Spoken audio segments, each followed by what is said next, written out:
तर आज आपल्याला कळतंय की आयुक्त तुकाराम मुंढे साहेबांनी जे हॉस्पिटलच्या औषधां रिगार्डिंग जो रूल काढला होता तो किती महत्वाचा होता. सैराट फेम अरबाज शेख म्हणजे सल्या, जो की घराघरात पोचला त्या चित्रपटाच्या माध्यमातून, तो आज आर्थिक संकटात आहे. त्याचे वडील ऍडमिट आहेत आणि त्यासाठी त्यांनी व्हिडिओ बनवलाय. ते संकट कोणतं आणि तुकाराम मुंढे साहेबांच्या त्या रूलला कसं ते कनेक्ट करते हे सगळं आपण या व्हिडिओमध्ये जाणून घेणार आहोत. सो व्हिडिओ पूर्ण पहा. त्यामध्ये तुम्हाला जर का मदत करायचं असेल त्या अभिनेत्याला तर तीही तुम्ही करू शकता. तो नंबर सुद्धा मी देईन. सो नमस्कार, मी साहिल निकम तुम्हा सर्वांचं मनापासून स्वागत करतो माझ्या युट्यूब चॅनल पिक्चर प्लॅटफॉर्म मध्ये.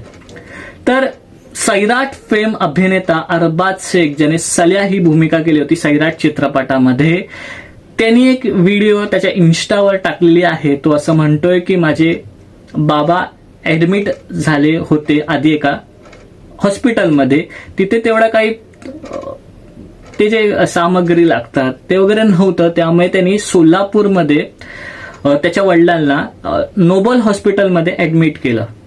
त्यांच्या वडिलांना ब्रेन हॅमरेज झाला आणि त्याच्यानंतर त्यांच्या छातीचाही काही प्रॉब्लेम झाला. सो त्यामुळे त्यांनी नोबल हॉस्पिटलमध्ये, एक प्रायव्हेट हॉस्पिटलमध्ये आता ऍडमिट केलेलं आहे. आणि तो असं म्हणतो की ह्या ऍडमिट करण्याच्या प्रोसेसमध्ये असं झालं की सगळ्यात पहिलं तर 10,000 रुपयांचं डिपॉझिशन घेतलं त्या अभिनेत्याकडनं, अरबाज शेखकडनं, त्याच्या वडिलांना ऍडमिट करण्यासाठी. ते त्यांनी दिलं. त्याच्यानंतर काही त्यांना औषधं सांगितली जी की 40,000 रुपयाची आहेत असं त्यांनी सांगितलं. बरं, ही औषधं घेतली तर त्यांनी हॉस्पिटलवाल्यांनी काय सांगितलं, तो असं म्हणतो की ही जी औषधं आहेत ती आमच्या मेडिकलमधनच घ्यायला हवी.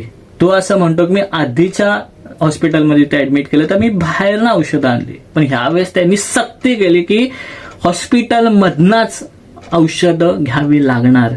आणि त्यामुळे ते 40,000 रुपयाची औषधं झाली जी की अर्ध्या किमतीत मिळू शकतात, तो असं म्हणतो. आणि हाच रूल तुकाराम मुंढे साहेबांनी काही दिवसांपूर्वी लावला होता की हॉस्पिटलमध्ये एखादा पेशंट जर का ऍडमिट असेल तर त्याला कोणतीही सक्ती केली जाऊ नये की तो इंटरनल जे मेडिकल असतात हॉस्पिटलचे त्यामधनं औषधं घ्यावे म्हणून. आणि हाच रूल, ते जे नियम होता त्याचं उल्लंघन केलेलं आहे ह्या नोबल हॉस्पिटलने सोलापूरच्या.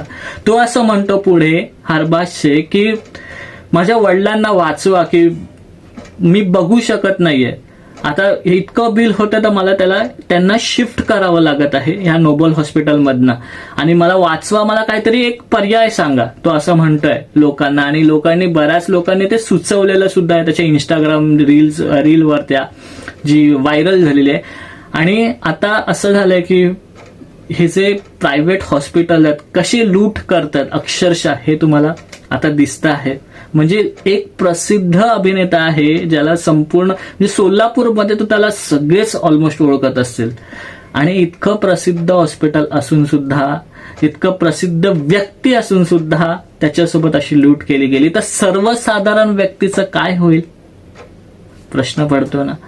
सो मला वाटतं की तुकाराम मुंढे साहेबांनी जो रूल काढला तो योग्य आहे. आणि आता ही बातमी FDA म्हणजे फूड, ड्रग आणि कॉस्मेटिक्स जे डिपार्टमेंट आहे, जे आयुक्त आहेत तुकाराम मुंढे साहेब, त्यांच्या निगराणीमध्ये आहे. तर ते जे डिपार्टमेंट आहे ते आता चौकशीला बसलेलं आहे. त्या हॉस्पिटलची चौकशी करताना बरेच काही खुलासे त्यांच्या औषधा रिगार्डिंग सुद्धा येत आहेत. म्हणजे सर्वसाधारण माणूस तर अक्षरशः धुतला जाईल ह्या सगळ्या हॉस्पिटलच्या बिलमध्ये. सो मला वाटतं की अरबाज शेख, जो की सल्या सैराट चित्रपटातला, त्याला नागराज मंजुळे यांनी सुद्धा मदत करावी. आणि आपल्याकडनं जर मदत करू शकता, जीपे करू शकता, जे तुम्हाला वाटेल ती मदत करू शकता. सो ह्याचसाठी ही व्हिडिओ बनवली होती. इथेच थांबतो, पुढच्या व्हिडिओमध्ये भेटू. तोपर्यंत आपलं युट्यूब चॅनल पिक्चर प्लॅटफॉर्म पाहत राहा. आणि last but not the list, स्वतःची काळजी घ्या.